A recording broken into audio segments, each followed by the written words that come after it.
So we're told that f of 2 is equal to 12, f prime of x is equal to 24 over x to the third, and what we want to figure out is what is f of negative 1. Alright, so they give us the derivative in terms of x, so maybe we can take the antiderivative of the derivative to find our original function. So let's do that. So we could say that f of x is going to be equal to the antiderivative, or we could say the indefinite integral of f prime of x, which is equal to 24 over x to the third. I could write it over like this, 24 over x to the third. But to help me process it a little bit more, I'm going to write this as 24x to the negative 3, because then it'll become a little clearer how to take that antiderivative dx. And so what is the antiderivative of 24x to the negative 3? Well, we're just going to do the power rule in reverse. So what we're going to do is we're going to increase the exponent. So let me just rewrite it. It's going to be 24x to the, we're going to increase the exponent by 1. So it's going to be x to the negative 3 plus 1. And then we're going to divide by that increased exponent. So negative 3 plus 1. And so that is going to be negative 3 plus 1 is x to the negative 2, and then we divide by negative 2.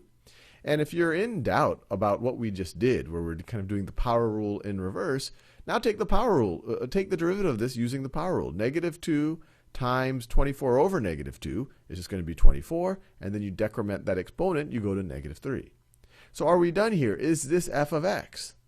Well, f of x might involve a constant. So let's put a constant out here. Because notice, if you were to take the derivative of this thing here, the derivative of 24x to the negative 2 over negative 2, we already established is 24x to the negative 3.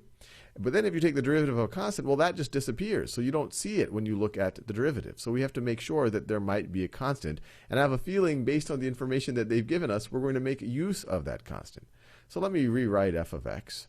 So we know that f of x can be expressed as 24 divided by negative 2. It's negative 12 x to the negative 2 plus some constant. So how do we figure out that constant? Well, they have told us what f of 2 is. F of 2 is equal to 12. So let's write this down. So f of 2 is equal to 12, which is equal to, well, we just have to put 2 in everywhere we see an x. That's going to be negative 2 times 2 to the negative 2 power plus c. And so 12 is equal to, what is this? 2 to the negative 2.